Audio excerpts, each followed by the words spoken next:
Glass en línea. Es un espacio para un diálogo abierto y honesto, para comprender mejor los desafíos y oportunidades que enfrentamos. Un Ecuador más informado en Glass en línea. Empezamos.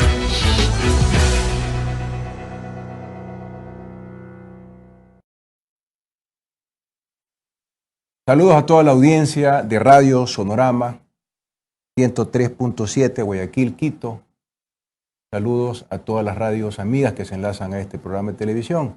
Les doy la bienvenida a una entrega más de Glass en línea, tratando y colocando sobre la mesa temas en profundidad, con mucho matiz técnico, como me dicen los internautas que me escriben en tiempo real, pero que es el objetivo del programa en realidad. Para eso lo hacemos, para entrar un poco en profundidad en algunos temas que muchas veces están ausentes del debate. El día de ayer hacíamos una interesante entrevista con Guido Rivadeneira.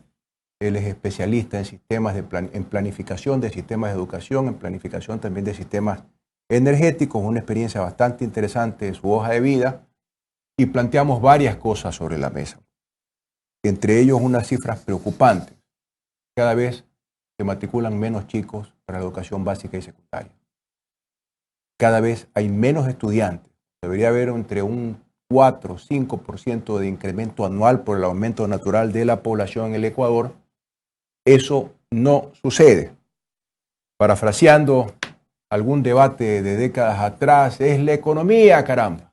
La economía, si la economía está mal, hay menos recursos, hay menos trabajo, hay mayor necesidad en las clases populares y el resultado es que los niños no estudian, que no tienen para el pasaje, el papá no tiene trabajo, porque la mamá no tiene trabajo, porque no hay para el desayuno, no hay para los libros, no hay para los uniformes y un larguísimo, lamentable, etcétera. Esa es la realidad que vive el Ecuador y nuevamente lo digo, depende de la economía. Depende de la economía, lo vamos a analizar en profundidad. En una entrevista posterior, ¿qué está pasando con la Reserva Monetaria Internacional? La Reserva Monetaria del país en dólares, ¿dónde está y cuánto ha decrecido en los últimos meses, ni siquiera años? Ese será un dato muy importante. En una de las encuestas que pude apreciar sobre el sistema educativo, uno de los sondeos, había un dato impresionante que no ocurre ni en los países desarrollados o el primer mundo, como le califican.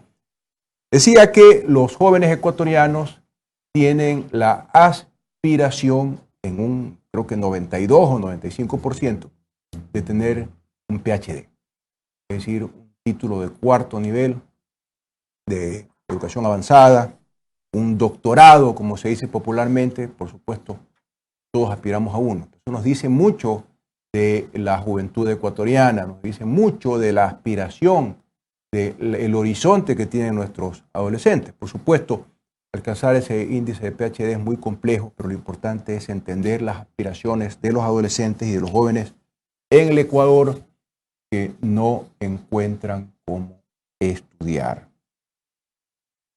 Demagogia en el acceso a las universidades y hasta se ha hablado de la privatización del sector de la salud, cosa que causa bastante shock. Pero vamos a hablar de eso y otros temas con Andrés Williams. Él es licenciado en Ciencias de la Comunicación de la Universidad de Guayaquil, es máster en Democracia y Buen Gobierno en la Universidad de Salamanca y un doctorando en Estado de Derecho y Gobernanza Global en la Universidad también de Salamanca. Es académico, docente universitario, investigador de la Flaxo y participa en permanentes foros en la UNAM, por ejemplo, esa prestigiosa universidad, así como la de Salamanca, una universidad muy antigua en la historia del planeta.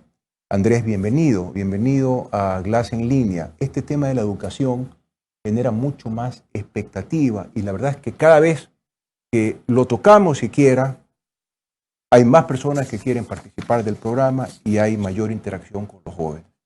¿Qué hacemos con la educación básica? Hay menos estudiantes que antes. Eso es algo dramático ya de por sí. Recuerdo que era una cifra cercana a los 200.000 estudiantes menos de esta época neoliberal que enfrentamos en el 2017 los ecuatorianos. Y ahí está el resultado. Menos chicos estudian. Andrés, bienvenido. Me hacías unos comentarios muy motivadores de la reacción de los jóvenes con este programa. Vamos a experimentar en el corto plazo formas de interacción en vivo con los internautas yo creo que eso va a generar mucho entusiasmo también en la juventud ecuatoriana. Bienvenido, Andrés, al programa. Muchas gracias. Gracias, Jorge, por la invitación. Felicito mucho este espacio, sobre todo porque hoy en día estamos acostumbrados a la superficialidad de las cifras o del escándalo mediático, y eso nos quita la perspectiva para poder profundizar un poco. Yo le llamo las noticias de 15 segundos. Exactamente, es decir, o en un minuto, o en 2 minutos en un noticiero. Aquí, el primer programa hablamos de apagones, una palabra que a los que tenemos más añitos, pues lo hemos vivido. Yo recuerdo que con mi hermana menor, no con mi hermano, porque él no estudiaba, no le gustaba estudiar en el colegio, nos peleábamos la ventana, porque habían apagones, tenías que pelear la ventana para aprovechar la luz del día y poder hacer los deberes. Entonces, no, la ventana es mía, no, el escritorio que está al pie de la ventana. Y crecimos así, y crecimos creyendo que eso no se podía cambiar, cambió, pero para ese fantasma está de vuelta, más o menos como la película de los cazafantasmas en su nueva edición. Y es lo que enfrentamos los ecuatorianos. ¿Qué le decimos a los jóvenes? ¿Cómo fortalecemos esto para que haya más educación, no solamente universitaria, educación técnica, educación profesional? Esos bachilleratos con especialidades técnicas como el sistema alemán son muy positivos. Correcto, sí. Y digamos, cuando nosotros planteamos el problema de la educación, hay un informe que es un estudio que se hizo en todos los países del mundo que mide el éxito de los países que han alcanzado grandes estándares en la educación. Este estudio, McKinsey se llama, se hizo la última edición 2009. Es una de las grandes consultoras del mundo. Exacto, una de las grandes consultoras. McKinsey trabajó para nosotros en el sector energético, me parece. Así es, digamos, sus parámetros de medición son muy confiables. Y lo interesante aquí, más allá de lo macroeconómico que ustedes han, digamos, señalado muy claramente, porque los estándares que se tuvieron en el periodo, digamos, de la Revolución Ciudadana... Progresista. Progresista. Pero estoy alejándome del concepto político, no del movimiento, por cierto. Correcto. En este periodo, digamos, hubo alcances grandes en términos de cobertura, de inversión. Y esos son aspectos macroeconómicos que garantizan las condiciones para que pueda darse un gran salto. Sin embargo, en el caso del informe McKinsey, se establece que los países que alcanzaron un gran éxito estaban referidos a aspectos cualitativos de la educación, es decir, lo que se hace en el aula. Calidad. Calidad, pero más allá de calidad, el cambio radical en el enfoque de la educación. ¿Y esto qué quiere decir? ¿Y eso qué significa, Andrés? ¿Esto qué quiere decir? Muy sencillo, que nosotros en el sistema tradicional hemos estado acostumbrados a enfocarnos solamente en el contenido. El currículo es una camisa de fuerza. Frente a la realidad de países como Noruega, Finlandia, que fueron los que más altos estándares alcanzaban, lo que encontraron en este estudio es que lo que se hacía en el aula era lo que determinaba el éxito de un modelo. ¿Y qué es lo que se hacía en el aula? Primero, un currículum flexible. No puede ser posible que los estudiantes odien el sistema educativo, Jorge. Los jóvenes, digamos, muchos jóvenes, está bien plantear el tema de la exclusión de la educación cuando hablamos de la deserción escolar. Algunos analistas hablaban de exclusión en lugar de deserción. Sin embargo, hay factores que implican una deserción propio de la cultura del joven. Es decir, el joven encuentra aburrida la educación. El joven no está motivado. Y estamos nosotros compitiendo en el Estado. Pero hay una evolución sociológica que también lo determina la conectividad social, las redes sociales. La generación Z, Andrés. Correcto. Sí, ve las cosas de manera distinta. Hay una suerte de que me importismo, que creo que lo hemos tenido todos en la adolescencia, pero ahora es mucho más acentuado y además con una suerte de aislamiento en el trato personal, porque ahora todo es a través del teléfono. Sí, y se quedaron costumbres con la pandemia. Y la pandemia marca, yo diría, una generación perdida. Una generación perdida. Pero se puede recuperar. Que se podría recuperar. Habría que analizar qué es lo que se hizo mal en los gobiernos que profundizaron el modelo neoliberal hasta convertirlo en una necropolítica. Eso es algo de lo que también hemos hablado bastante.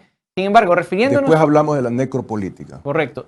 Refiriéndonos justamente al aspecto de la deserción escolar, hay jóvenes que, digamos, nosotros competimos con la seducción del crimen, por ejemplo.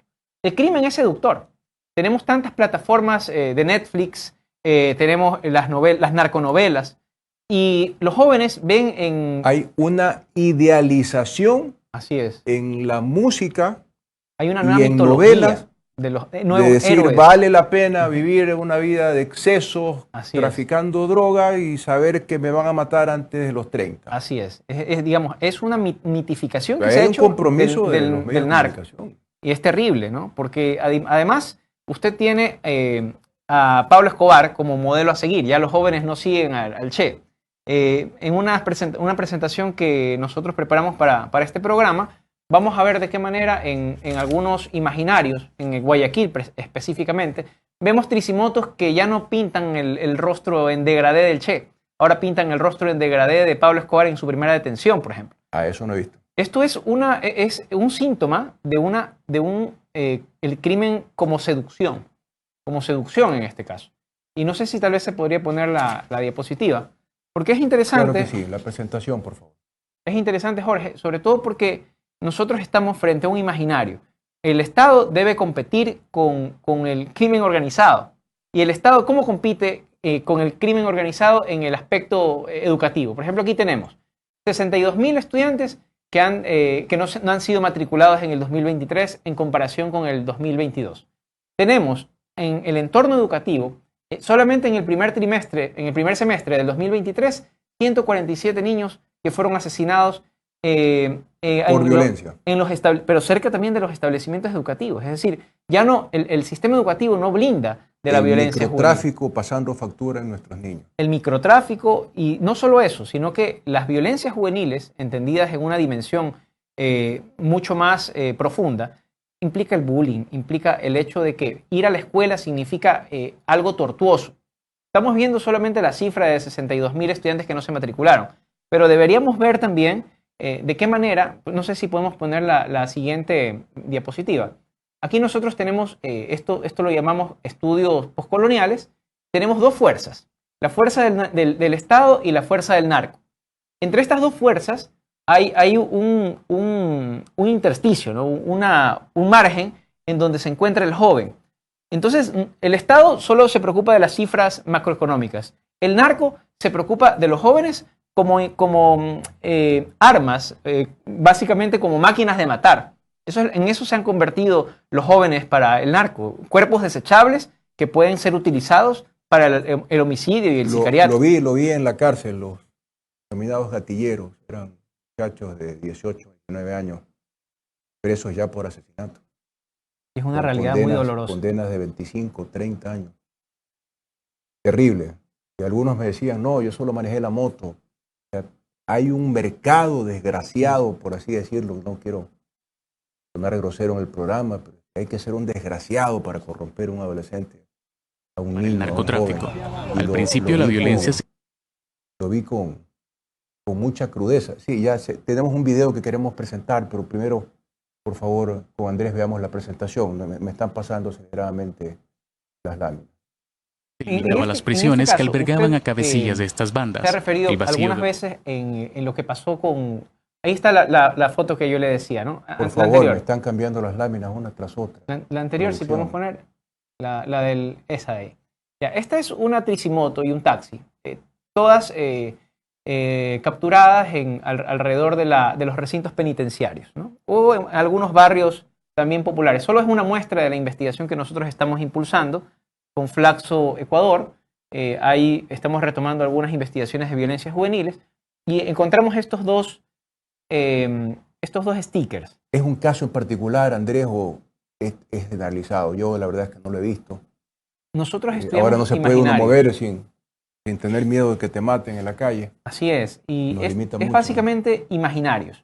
Claro, o sea, está el contrasistema, Ernesto Che Guevara, con la foto, serigrafía de la foto de Corda, así es, icónica, y ahora ponen a no un antisistema, porque ahí puede haber la distorsión en las percepciones de la juventud. Ya no es un antisistema, es un criminal. Es un criminal. Que tiraba bombas, mataba un narcotraficante, alguien que tenía una crueldad como parte de su política administrativa de negocio.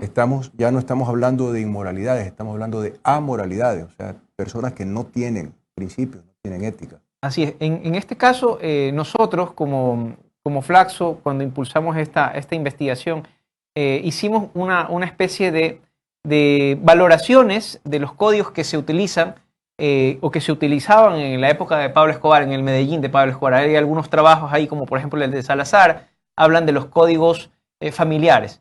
Hoy en día los códigos han cambiado y esos códigos son los códigos de lo que se llaman la ciudad por proyectos. Códigos en los cuales un kilo de coca, por ejemplo, es un proyecto para un joven. Cuando nosotros pensamos en el emprendimiento o en el empoderamiento, si nosotros en esta situación de la juventud en el Ecuador la incorporamos con estos nuevos códigos del emprendimiento, con la muerte, tenemos jóvenes necroempoderados. Es decir, ya... Vamos a hablar de necropolítica, pero tú mencionaste dos países también que representan el estado de bienestar europeo y los países nórdicos con mucho más fuerza, Noruega y Finlandia. Pero te quiero hacer hoy una digresión. En esos países no hay pobreza.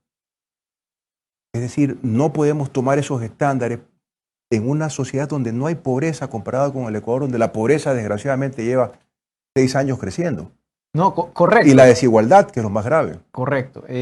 Primero está la atención de las necesidades de la población. Mira, yo presento, y lo vimos el día de ayer con Guido Rivadeneira, nuestro invitado el día de ayer, la deserción escolar va íntimamente de la mano con pobreza, desempleo, falta de temas elementales para la educación, transporte, desayuno, vestido, libros, uniformes y un largo etcétera de cosas. Una de las primeras reacciones en las familias que se encuentra debajo de los umbrales de pobreza es que el chico no vaya a estudiar. Que tenga que resolver el día a día. Sí, que tenga que salir a parar la olla para ver cómo... A contribuir de alguna manera para poder comer al día siguiente. Y que no podemos divorciar esos dos temas. No es divorciable. O sea, lo podríamos hacer, perdón Andrés, lo podríamos hacer y al menos garantizamos que el ciclo educativo, el ciclo educativo sea completamente financiado. Desde el transporte hasta el desayuno, lo que en algún momento se logró en gran medida en el periodo 2007-2017. Grave que trato de que el programa haga la menor referencia posible a mi pertenencia política, pero todos las conocen. Entonces sí causa un contraste. Y si ponemos como ejemplo a Finlandia y Noruega, bueno, hay que replicar buenas prácticas. En el sector productivo hablamos de buenas prácticas de manufactura, por poner un ejemplo. Aquí buenas prácticas de la educación, con contenidos adecuados, y usted tiene toda la razón. Los chicos, le voy a poner un ejemplo muy crudo. Mi hijo mayor ya se graduó del colegio, ya mismo se graduó el otro año de la universidad. Él no ha leído el Quijote. Caramba, ¿cómo podíamos nosotros acabar el colegio sin leer el Quijote, la Ilíada, no sé, García Márquez. Era obligación leerlo. Así es. Los Miserables, ya no sé, mi primera adicción fue la lectura cuando era un niño adolescente. También tienes vena literaria, Jorge. Sí, yo te confieso que en la cárcel comencé a escribir poemas. Qué lindo. Sí, unos versos. Algunos creo que quedaron simpáticos, otros no, pero son para uso personal nada más y son reflexiones también de lo que yo llamaba los diálogos de la miseria. A las 10 de la noche tú escuchabas cómo se hablaban de una celda a otra. Y hola, ¿quién está ahí? Pepito, y acá, María. Y María, ¿por qué estás? No, por tráfico. Y yo maté a mi esposa. Y comienzan a intercambiar unas, y yo las comencé a notar. Con profundo respeto, por cierto, solamente para uso personal, pero yo le llamaba los diálogos. Porque hay algo transversal en todas las personas que estaban presas. Desde el asesino hasta el microtráfico. La pobreza. Qué vivencia más dolorosa. La pobreza. Muy doloroso. Eso lo viví con mucha fuerza. Ya, vamos a regresar con la presentación. Bueno, primero regresamos, hacemos un corte, Andrés, si me lo permites, hacemos un corte por Radio Sonorama, se retransmite Radio Morena, Radio Unión, Radio Atalaya de Milagro, Radio La Nuestra del sur de Manabí, Radio Carnaval, Estéreo Mundo, La Mega de Chimborazo, un saludo para los compas de Riobamba, Sensación, Chimborazo, Mar, Puerto López, reprise por Canal Capital Televisión en Manabí, Canal 1, Guayaquil y Quito. Hacemos una pausa y regresamos con Andrés Williams. Interesante entrevista. Gracias, Jorge.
De vuelta con Andrés Williams en Sonorama. Andrés, tú hablabas de necropolítica. ¿Qué significa eso? Bien, la necropolítica es un concepto acuñado por el filósofo camerunés Achille Mbembe. Él plantea que a partir de el estudio de algunos modelos de Estado en África, en América Latina, etc., lo que conocíamos como modernidad, que se enfocaba al disciplinamiento de los cuerpos, ¿no? Lo que llamábamos la biopolítica, había sufrido una transformación. Y en vista de que el capitalismo se había profundizado, los sistemas estatales ya no solamente bastaban con el disciplinamiento de los cuerpos, la biopolítica, la soberanía, a partir de definir o decidir sobre la vida o la muerte, ¿no? Esa era la definición básica de soberanía de acuerdo a Michel Foucault. Para Mbembe, la necropolítica no solamente plantea esta idea, sino la posibilidad de administrar la muerte, de decidir quién muere o quién vive. Es decir, se invierte y se radicaliza el extremo en relación a los sujetos. Entonces, en la necropolítica, cuando nosotros vimos lo que ocurría en la pandemia en Guayaquil, con los ataúdes de cartón en las calles de Guayaquil, en la miseria, hay una condición de pérdida de la dignidad humana. Debo confesarte que cuando vi esas imágenes, en mi aislamiento, sentía una profunda rabia. Yo enfrenté un post-terremoto. Por Dios, que a nadie se le ocurrió que un ciudadano sea enterrado en caja de cartón. Así es. Y todavía como gran novedad. Así es. Para mí fue muy dramático. Yo soy guayaquileño. Para mí fue muy dramático, muy doloroso. Además que perdí seres queridos durante la pandemia. Pero bueno, regresemos a la educación, que esto cada vez se pone más apasionante. Decidir quién vive y quién muere, efectivamente es una, no quiero decir prerrogativa, pero es una consecuencia de las políticas públicas y de quién gobierna. Así es. O sea, alguien decidió que los guayaquileños podían ser enterrados en caja de cartón. Y hay una categorización del ciudadano. Es decir, hay ciudadanos de primera, segunda y tercera categoría. El Estado, en cuanto a la prerrogativa que tú dices de la muerte, de ejercer violencia, a ciertos ciudadanos de algunos sectores, cuando infringían el estado de excepción, los escoltaban a sus casas, cuando estaban en alguna fiesta, en algún matrimonio. Pero si iban a sectores marginales, lo que hacían era caerles a palo. Pero la diferencia está en que los unos se querían divertir y los otros, los de barrios marginales, si no salían en la pandemia, no comían ese día. Es decir, para algunos el hecho de salir y violentar el estado de excepción implicaba el hecho de comer o no comer ese día. Entonces, cuando el Estado está diseñado de tal manera que no solamente es un problema de ineficiencia, porque ahí hay un aspecto que muchas veces, si lo vemos en términos tal vez de discursos políticos, decimos, es que el gobierno de Moreno fue muy ineficiente, o el gobierno de Lasso ha sido muy ineficiente. Yo creo que todo lo contrario, ha sido muy eficiente en implementar la necropolítica, en definir... En destruir. En definir claramente una William, agenda. ¿qué tan difícil era dividir la ciudad en sectores, con un aislamiento a través de la fuerza pública? Y para esos sectores aislados había que garantizar el suministro de servicios básicos, seguridad y alimentación. Yes. Con eso evitar la propagación a mansalva del virus del COVID, pero todos con alimentación garantizada, porque era un tema ya ni siquiera de plata, era de que no podía salir a comprar. Yes. Y la gente cómo moría en los hospitales. Bueno, me sigo alejando del tema, pero estoy quizás expresando mis frustraciones personales con las imágenes de la pandemia que yo percibí cuando estaba donde estaba, y que trato de no hablar, pero termino hablando siempre. Regresemos. El tema de la necropolítica, quién decide quién vive y quién muere, es una síntesis bastante fuerte, desgarradora, pero real. En algún momento alguien decidió quién vivía y quién moría. Así es. Porque los que tenían dinero eran atendidos en algún hospital privado. Así es. Pero ahora se habla de privatizar la educación. ¿Usted cree que eso es posible? Primero, yo sé que es una ideología de extrema derecha que muchos la podrán argumentar, pero es que yo veo imposible de aplicarse. Pero como hemos visto de todo aquí en este país. Digamos, la necropolítica también implica un proceso de privatización, pero radicalizado. Es decir, aquello que es la prerrogativa del Estado, por ejemplo, en relación al uso de la violencia, cuando nosotros vemos el crimen organizado, por ejemplo, pero cuando el crimen organizado se empieza a institucionalizar, Ahí estamos ante un síntoma de necropolítica. Cuando se filtra dentro del Estado. Exacto. Está ya en control. ¿Qué pasa en algunos municipios? Que ha habido una práctica de obras sin anticipo y a cambio de eso quieren poner al financiero. Es un modelo de gestión, al fin y al cabo. Y un modelo de contratación también. Sí, porque tienen que recuperar el dinero que lo ha puesto y normalmente puede ser, no digo que así sea en todos los casos, puede ser. Por lo menos son unas prácticas bien cuestionables. Así es. Y, por ejemplo, ¿cómo se define la inversión? Cuando en el gobierno de Moreno se decidió servir la deuda externa, por ejemplo, frente a la salud pública y expulsaron un montón de médicos. Eso es una acción deliberada de definir quién vive y quién muere. ¿Qué es lo más importante para el Estado en ese sentido? ¿Es el ser humano o servir los intereses de la deuda externa? Es un ejercicio de necropolítica, porque dio como resultado los cadáveres en las veredas de Guayaquil. Ahora, eso tiene dos efectos. Un efecto sobre el imaginario, cuando nosotros nos preguntamos, ¿por qué la crueldad? ¿Por qué si te van a robar tienen que irte apuñalando o disparando? En el momento en que durante la pandemia nosotros perdimos la capacidad de sensibilizarnos por la situación de los cadáveres en las calles, el paisaje del terror fue natural, se hizo natural y nos empezamos a familiarizar con esto. ¿Cómo puede ser normal? Yo tengo lo he dicho en mis intervenciones políticas, que la naturaleza humana nos lleva a normalizar lo aberrante. Sí es. O sea, lo aberrante es que 62.000 niños no se hayan matriculado en el 2023 respecto al año anterior. Sumados en el 2017 son como 200.000. Esto es aberrante, pero nadie dice nada. Imagínense, yo como ciudadano de a pie en mi ciudad, viendo que había cadáveres en las calles, primero hubiera llamado a la organización civil planificada, porque también el voluntariado puede ser contraproducente, ¿no? Pongo un ejemplo también post-terremoto. Todos quieren ir a levantar escombros en donde es más sencillo hacerlo y mucha gente impide el trabajo y en cambio hay otros frentes que estaban completamente abandonados. Hubo que hacer una planificación y decir, a ver, este grupo va a verificar que no haya personas en estos escombros, en estos escombros, en estos escombros, y así sectorizamos toda la provincia de Manabí y la provincia de Esmeralda. Hay una coordinación hay una coordinación, un tema de planificación. La acción colectiva es toda bienvenida. Así es. ¿No? Si había una cosa lamentable, muchos mandaban solamente zapatos viejos con huecos.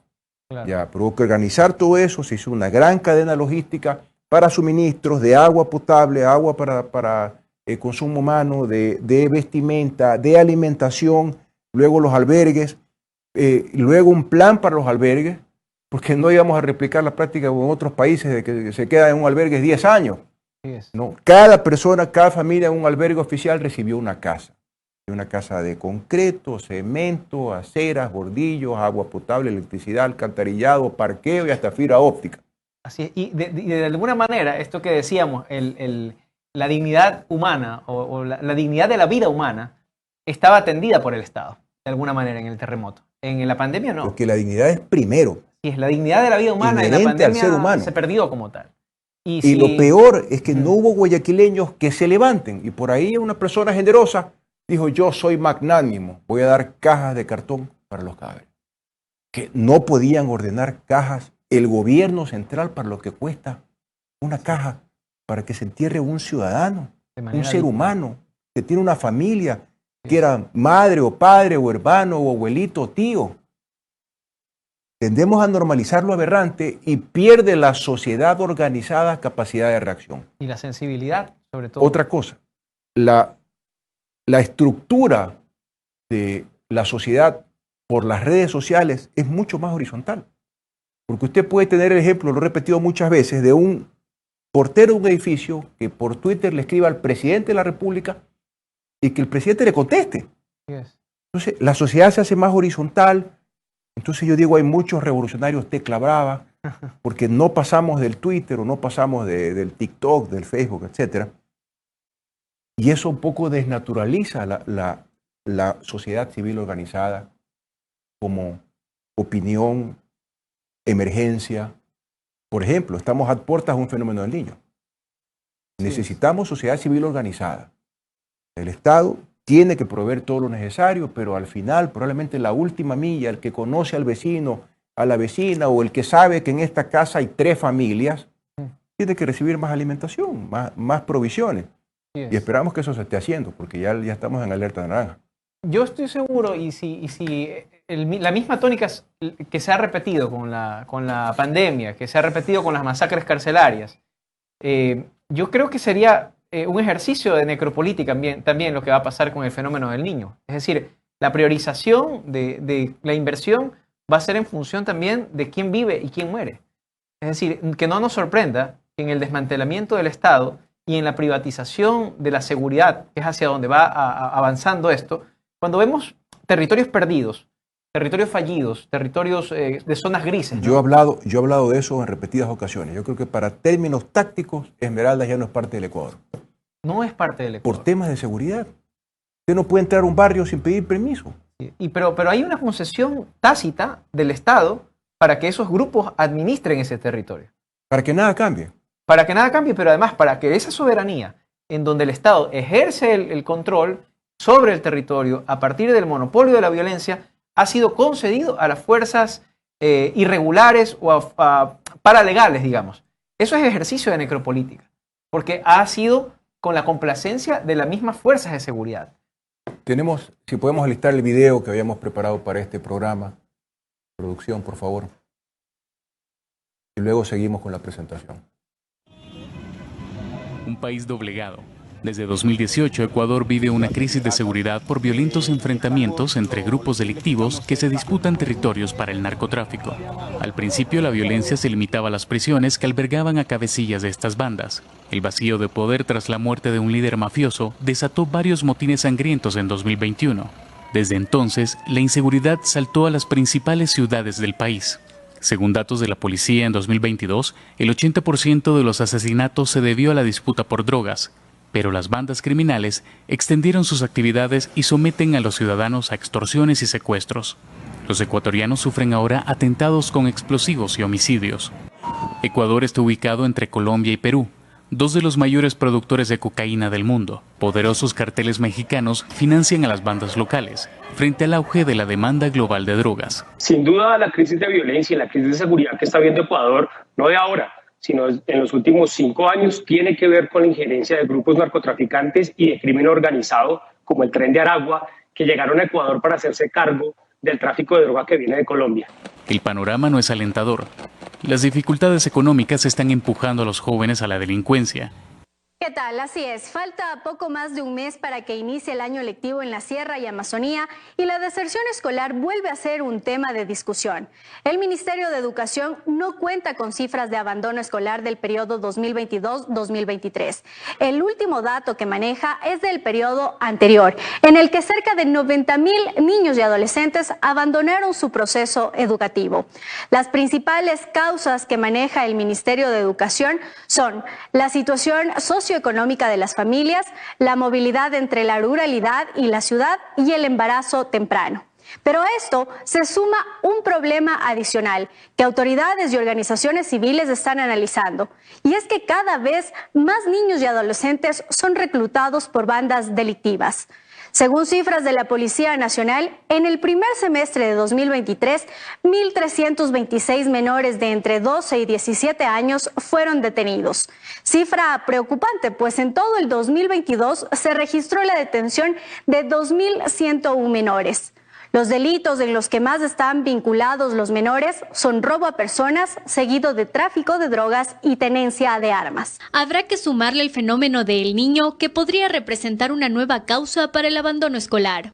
La deserción escolar aumentó en la Sierra y Amazonía en comparación al periodo anterior. Más de 56,000 alumnos no asistirán este año a las aulas. Datos preliminares del Ministerio de Educación señalan que este año escolar en la Sierra y Amazonía se matricularon 1.777.282 alumnos, una cifra inferior al 1.833.957 del año anterior. Eso quiere decir que 56.675 estudiantes a la fecha no se han matriculado. Bueno, aquí sí tenemos las cifras, son 62.000 estudiantes menos, cuando debería haber un crecimiento por el aumento de la población. Estábamos viendo imágenes de France Telecom, de Teleamazonas, de esa televisión, como se vio en video, los que nos siguen sobre todo en redes sociales. Menos estudiantes, aquí hay unos conceptos que me llaman la atención. ¿Qué es el concepto abarcador? ¿Qué es la realidad cotidiana? Ya hablamos mucho de necropolítica y creo que tenemos un ejemplo muy claro de esa práctica aquí en el Ecuador en estos momentos, de hace 6 años. Yo insisto, me critican algunos, yo soy frontal, yo soy progresista, soy un hombre de izquierda, así he sido toda mi vida, desde adolescente. No sé por qué, eso sí, pero yo estoy con los más pobres, yo estoy con la ciudadanía. Concepto abarcador, realidad cotidiana. Tenemos un claro ejemplo de necropolítica y una idealización del crimen organizado que se va instaurando en los más jóvenes. Hemos colocado algo adicional que pudiéramos sintetizarlo en una apatía, porque mi opinión, usted es el experto Andrés, mi opinión es que el contenido educativo no ha evolucionado a la rapidez que la sociedad de la información, con las tecnologías de la información y la comunicación, lo demandaban. Todo cambió. Los chicos ven TikTok, los chicos son audiovisuales. Acabo de poner un ejemplo de mis hijos, que no les mandan a leer el Quijote, lo cual era imposible antes. No sé si usted alcanzó a esa época en la escuela, en el colegio. Pero en todo caso, Andrés, concepto abarcador, realidad cotidiana y apatía de un sistema que no ha evolucionado a la rapidez que el mundo lo demandaba, en ninguna parte. Sí, no solo eso, sino que además cuando planteábamos esta idea de diferenciar lo cuantitativo de lo cualitativo, cuando hablamos de la realidad cotidiana, es verdad que los jóvenes se comunican a través de las redes. Hay una transformación en su comprensión del mundo mediatizada, ¿no? Esta mediatización de todos los objetos sociales, los fenómenos sociales, de las relaciones con el otro también, están mediatizadas. Sin embargo, hay ejercicios pedagógicos que se han realizado aquí mismo en Ecuador que de alguna manera podríamos decir han estado en el lugar profano. ¿Por qué digo en el lugar profano? Porque se han dado en el margen de la oficialidad del sistema educativo. Nosotros tenemos una experiencia, un video que no sé si se lo pueda pasar ahora que preguntamos sobre el tema de lo que se puede hacer en educación. No sé si pueden poner el video, porque ahí vamos a tener un ejemplo de aquello que tú evocas con mucha nostalgia, la lectura del Quijote. Aquí está una niña, este es un programa que se llama El aula fuera de la escuela. Una niña de un colegio, Celestín Freinet, tuvo una experiencia de hace 10 años, que hoy en día sobrevive, y eso es lo que estamos investigando con Flaxo, en un proyecto de vinculación. Ellos están hablando sobre la ley de aguas. Imagínate. Y están discutiendo sus posiciones ¿De alrededor cuánto es este video? Hace 10 años. Este es hace 10 años. Este era un colegio liminar, profano, un lugar profano en la educación. Ahí cada uno decía sus opiniones, y lo curioso es que sacaban la escuela fuera del ámbito tradicional, a los lugares profanos. Este era el Parque Centenario. Imagínense, los jóvenes interlocutando con una oficinista, con un vendedor, con una madre. Esta es una señora que pasaba por ahí por el parque y que interactuaba con los jóvenes. Este es un señor, un padre de familia con su hija, hablando sobre la ley de aguas con los estudiantes. ¿Qué es lo que yo quiero evidenciar en esta práctica? Que no es muy difícil hacer las cosas diferentes. Y ellos, en el aula fuera del aula, aquí está en cambio el profesor, hablando sobre el proceso de la ley de aguas ya técnicamente, ¿no? Desde el derecho, etc. ¿Quién se iba a imaginar que este profesor que estaba hablando desde su formación como jurista, años atrás, también había provenido de este mismo sistema educativo alternativo, profano? Pero lamentablemente el sistema educativo no ha visto este tipo de experiencias, experimentos. Simplemente se ha enfocado en lo que tú mencionas. O sea, usted plantea que deberían existir varios planes pilotos para poderlos evaluar. Mira, ese mismo joven, mire, ese es un cuando tema estaba jovencito, mira. Pero mire, usted lo lleva a una plaza pública, los que nos siguen en video pueden verlo. Dice, programa Teatro Invisible, ¿no? Los mismos estudiantes en un bus, hablando sobre la realidad de Guayaquil. Estamos amplificando o abriendo el escenario de educación a una plaza pública. Pasa una señora y opina. Los chicos son parte, tienen que leer, estudian, previamente seguramente han leído la ley de aguas en su momento, en el caso de... Leen 2 horas diarias y leen no por obligación, Ahí por eso es importante mencionar el currículum abierto. El currículum abierto no se centra en el contenido, sino en la lectura como placer. Si los jóvenes hoy en día no leen, es porque lo obligan a leer cosas que no les gustan. Pero es que la lectura es un placer. Es un placer. Yo recuerdo tenía 8 años, no sé, yo me leía todos los libros de Julio Verne, qué maravilla, era apasionante, los de Sherlock Holmes, ¿no? Porque es que la maravilla de leer es que cuando uno lee algo lo va construyendo en su mente, a tu estilo, con la ropa que tú te imaginas, con los dejos, con las formas. Pero vas recreando el mundo también. Por supuesto, es un ejercicio mental tremendamente placentero. Leer es un placer. Y en este caso, el papel que tiene la palabra en el ejercicio democrático también, si lo vemos, la mejor forma para poder construir democracia es recuperar la palabra. Si los jóvenes que hoy en día van por la vía violenta del crimen, del sicariato, es porque la palabra se ha perdido. Este ejercicio, vemos ahí estos chicos dirigiendo talleres, hablando de la realidad nacional, leyendo 2 horas seguidas, lo que les gustaba leer. No había una obligatoriedad de decir, tienes que leer este tomo. No, deja que los chicos lean como quieran leer, porque la lectura tiene que ser un placer. Porque estamos compitiendo con un sistema educativo aburrido. Es el sistema formal. Tenemos que hacer las cosas radicales. Es una palabra muy dura, pero coincido con ella. Tenemos que hacer cambios radicales. Y hoy en día, Jorge, estamos impulsando un proyecto de vinculación con la Facultad Latinoamericana de Ciencias Sociales que tiene que ver con un pilotaje de estas experiencias profanas para ver si es que, digamos, el gobierno que llegue a gobernar en esta época de transición pueda pilotear esta experiencia que es en base a este ejercicio, pero esto existía hace 10 años. Pero hoy en día, por ejemplo, existe alguna herencia de estas prácticas en colegios formales, porque antes pensábamos que esto solo podía darse en colegios particulares, donde había ¿Por qué? Pues esa es una discriminación expresa. ¿Por qué lo ancho para uno, lo angosto para otro? Cuando uno ve que en determinados países desarrollados la educación es 100% pública. Así es, pero por además, excepción hay educación privada. Y no es mejor, que la pública. No, pues no solo eso, sino que cuesta verdaderas fortunas acabar el colegio en una escuela privada en Estados Unidos, por poner un ejemplo. Así es. Donde se pone complejo es en la educación superior, pero la educación básica es pública. Así es. Y ahí lo curioso de estos programas, digamos, y esto es importante decirlo, la autoridad que debe tener el maestro, por ejemplo. El maestro en el estudio McKinsey, cuando veían estas experiencias pedagógicas exitosas, el maestro tenía autoridad y tenía la misma reputación que un ingeniero o que un médico. Pero en el Ecuador, lamentablemente, el maestro ha ido perdiendo su autoridad. Hoy en día un estudiante puede gritar, puede maltratar al maestro y el maestro está pintado en la pared. ¿Y eso a qué se debe? Eso se debe a la estandarización. Yo de profesor no lo permitiría. Le confieso que he recibido algunas propuestas para dar clases en universidades. Para mí sería un enorme privilegio. Nunca lo he hecho.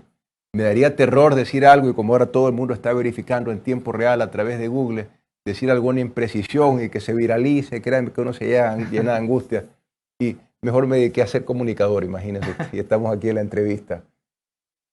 En este caso, el conocimiento no es... ¿Por qué se da? Estábamos hablando de la autoridad del maestro. Así es, la autoridad del maestro. La autoridad del maestro no se debe basar en la jerarquización. La autoridad del maestro tiene que basarse en un respeto de igual a igual. ¿Y qué pasa ahí? Primero, ¿usted cree que eso es posible? Se puede, lo hicimos en el ejercicio que acabamos de presentar en el video.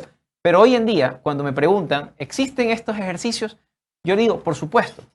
Y la Flaxo, una de las cosas que está interesada en levantar es justamente todos aquellos ejercicios en donde el maestro tiene un nivel de compenetración con el estudiantado. Porque para empezar, cuando usted está en un colegio fiscal, por ejemplo, te llaman por el apellido y te hacen estampar en el bolsillo el apellido, ¿no?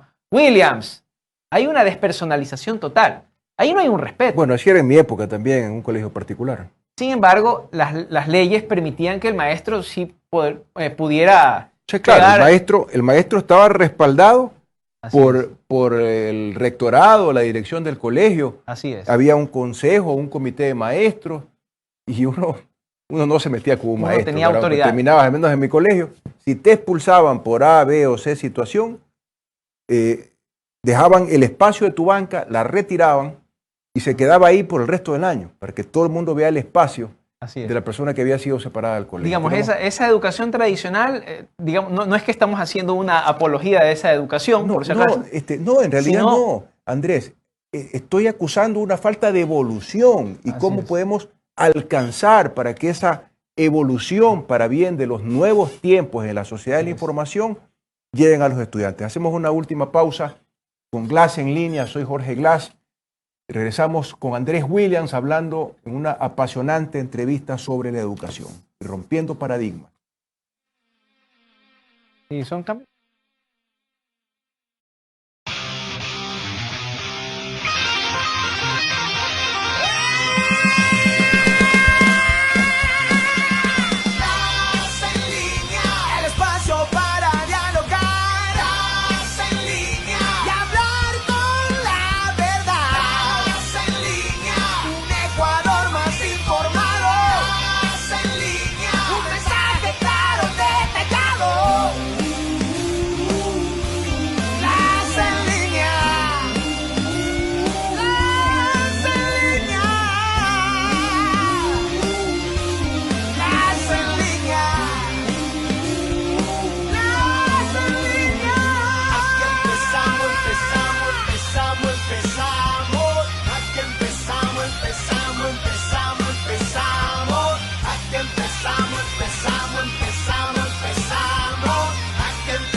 Estamos de vuelta en Radio Sonorama con Glass en línea. Soy Jorge Glass. Estamos entrevistando a Andrés Williams, catedrático, docente, investigador. Y nos quedamos antes de ir a la pausa en la verticalidad, por llamarla de alguna manera, que existía en la educación, en los colegios, en la autoridad sobre el maestro, sobre el estudiante, que además estaba sustentada o respaldada por el rector del colegio y que además tenía un sistema reglamentario o legal, ya no soy experto en estos temas, que así lo permitía. Y usted tiene toda la razón. Si el conocimiento es más horizontal, la relación maestro-estudiante se vuelve más horizontal. Yo alcancé la época en que mis dos niños, yo tengo dos varoncitos, cuando eran niños yo era súper papá. Papá, ¿por qué se prende la luz? ¿Por qué esto? ¿Por qué lo otro? ¿Por qué el petróleo? ¿Cómo funciona el motor de los carros? Y uno se mataba dibujando cómo funcionaba una bomba nuclear, qué es la energía nuclear, y un largo etcétera. Y a medida que ellos iban creciendo, y el medio ambiente, tú hablas mucho del medio ambiente, de la hidroelectricidad, de la matriz energética, yo explicando. Eso ya no existe. Así es. Ya no existe para ningún ámbito, ni para educación formal, acceso a libros, educación sexual. Primero es Google. Así es. Usted está hablando con los chicos y últimamente están consultando a ver si lo que dice el papá es cierto. Sí, es verdad. Ya aquí en Coro tenemos público el día de hoy, también dicen que es cierto. Y bueno, pero son los tiempos modernos, son los tiempos actuales. Yo soy ingeniero en TIC, soy ingeniero en telecomunicaciones, lo comprendo perfectamente. Y el sistema educativo, una de las grandes conclusiones de este programa, me atrevería a adelantar, es que el sistema educativo no evolucionó. Estábamos hablando de que les preguntaba yo, pero no lo dejo hablar, concepto abarcador, realidad cotidiana y más allá de las cifras. ¿Cuáles son los hallazgos de la investigación social más allá de que ya nos ha estado compartiendo algunos? Bien, sí. Nosotros nos hemos enfocado mucho en el tema de las violencias juveniles, para entender a partir de sus voces, que son voces silenciadas. Veíamos en un inicio estas dos fuerzas, ¿no? La fuerza del narco y la fuerza del Estado. Pero la mitad que queda, quedan los ciudadanos, quedan los jóvenes, los hemos escuchado. Podemos decir que 62.000 jóvenes no se matricularon. Yo hago relatos de vida. Parte de los hallazgos en los relatos de vida que nosotros estudiamos, hacemos una valoración de lo que llamamos bifurcaciones. La bifurcación es el momento en el que una persona se encuentra en la toma de una decisión frente a un acontecimiento grave de la vida de cualquier persona.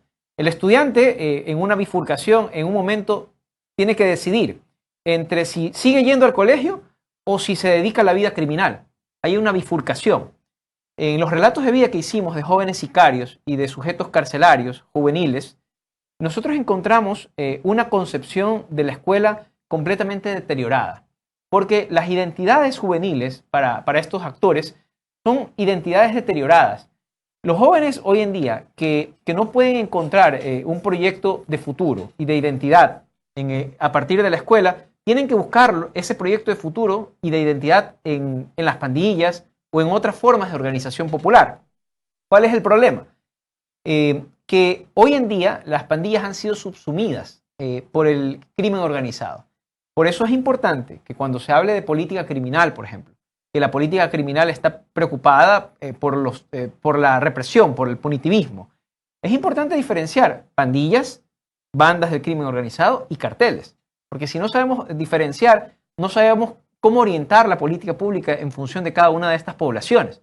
Uno de los hallazgos que encontramos es eso, la subsunción de las bandas juveniles, de las pandillas juveniles, que muchas veces existen como resistencia para realidades duras. En el barrio, el que no aprende a pelear, el que no tiene algunos códigos para sobrevivir en un barrio violento, simplemente no sobrevive. Y esas son formas de resistencia, formas de organización. Esa realidad que veíamos en películas o en series mexicanas, o en su momento en series o películas colombianas, está aquí ahora en Ecuador. Está aquí y no solo eso, vemos una importación de la narcocultura. Cuando nosotros recién vimos el videoclip de Fito. ¿Cómo importamos narcocultura? ¿Cómo se importa? En los relatos de vida que nosotros hicimos de estos jóvenes sicarios, veíamos la presencia de la Santa Muerte en su ejercicio de violencia. El joven sicario, a la vez de que es homicida, también puede ser suicida. Hay una ambivalencia ahí entre el homicidio y el suicidio. El suicidio, como todos sabemos, es uno de los factores para poder determinar, de acuerdo a Durkheim, la anomia social, lo que está pasando con la sociedad a partir del síntoma que es el suicidio. El sicariato, si nosotros lo seguimos viendo desde el punitivismo, vamos a equivocarnos porque no vamos a entender también que hay un componente suicida en el sicario. Y en ese componente suicida, el elemento de la Santa Muerte, que es una religiosidad mexicana, es parte, digamos que de los 40 relatos de vida que nosotros hicimos, siquiera en unos 15 encontrábamos el elemento religioso de la Santa Muerte. Y esto implica también una injerencia todos lo sabemos, ¿no? Una injerencia de una disputa competitiva de los carteles mexicanos entre Sinaloa y el cartel de Jalisco Nueva Generación. Jalisco Nueva Generación tiene una suerte de, no sé si podemos poner la diapositiva de las manos tatuadas, porque aquí nosotros podemos observar de qué manera hoy en día las bandas de crimen organizado han sido subsumidas por los carteles. Aquí tenemos, por ejemplo, algunos ejemplos. Estos son ejercicios de reescritura que se han hecho de los relatos de vida tomados de los videos que ellos mismos han hecho. Las dos primeras figuras, figura 1 y 2, eran unos símbolos. Tatuajes. Sí, son tatuajes. Los hemos borrado por cuestiones de seguridad.